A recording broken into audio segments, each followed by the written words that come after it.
Сите органи кои што постапуваат во криничната материја, во криничните постапки, вклучително и обвинителството, дали обично или специјално независно, се должни да водат сметка за основните права на осомничените. Едно од основните права и во нашиот устав и во Конвенцијата за заштита на човековите права е правото на живот, правото на здравје и било директно, било индиректно, никој не смее тоа право да го загрози. Доколку има мало сомнение дека со било кое постапување на органот тоа право ќе биде загрозено, тогаш одговорноста е на државата која што ги именува тие органи. И како здравствената состојба во сите случаи, не само во случајот на Сеат Кочан, има влијание и во било која процедура, особено во процедура дали ќе биде во услови на притвор или на слободна свобода. А каква е неговата состојба? Се зборуваше дека има стенд вградено, дали е точно тоа? Имало ли хируршки зафат нешто? Тоа што можам да ви кажам е дека Сеат Кочан е во исклучително сериозна здравствена состојба. Да се зборува за туѓа здравствена состојба не е пријатно, иако гледам дека во јавноста се прават сосема неовластени упади во најинтимниот дел на човековата личност, а тоа е здравјето, повеќе хируршки интервенции, состојба која што не е убаво да се презентира, но пред судот бевме должни да ја презентираме.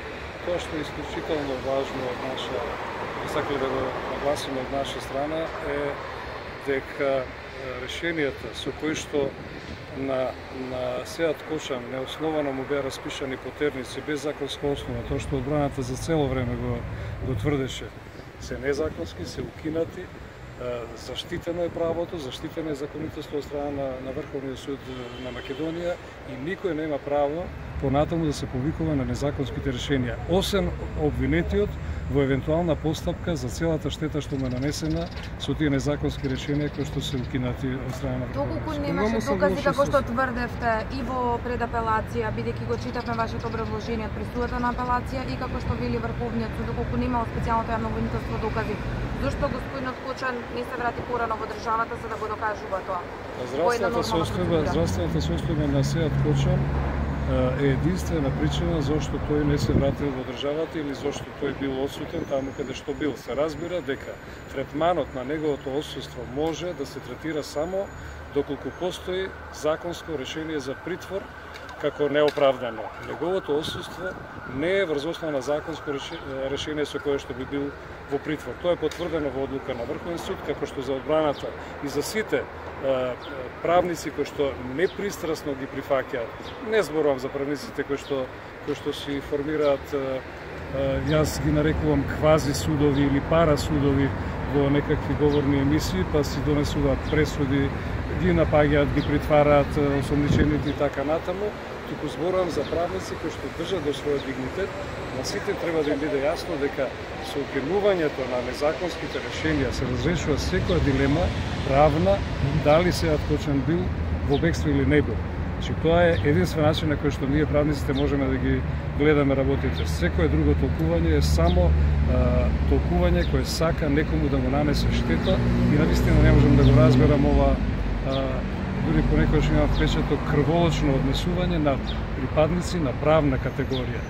Упагањето во презумцијата на невиност, желбата да се види некој во притвор без огледа што не ги познаваат ни фактите, ни списите, се разбира, нели можат лице се овластени да ги познаваат, е недобра работа која што за жал се повеќе зазема залет и не води кон ништо добро, води само кон некое рециклирање на омразата и рециклирање на неправното однесување. Значи он бил на службен пат, па поради тоа што бил неосновано притворен, тоа прераснало во бегство, бил принуден.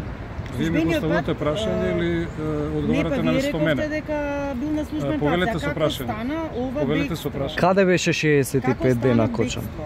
Надвор од Македонија, во Македонија, како се трансформираше. Пред малку ви кажав, Сеат кога замина на службен пат, нити постоеше решение за притвор, нити постоеше потерница за притвор. Врховниот суд ви објасни, ако сакате да го читате решението како што треба да го читате, дека се понатаму било незаконско решение. Никој не е во бегство ако не постои решение за притвор. Толку можам да кажам. Може да кажете конкретен случај кога друг пат Врховниот суд кога обвинителството барало без Јас можам за мој предмети да вашите предмети. За мој предмети да одговарам.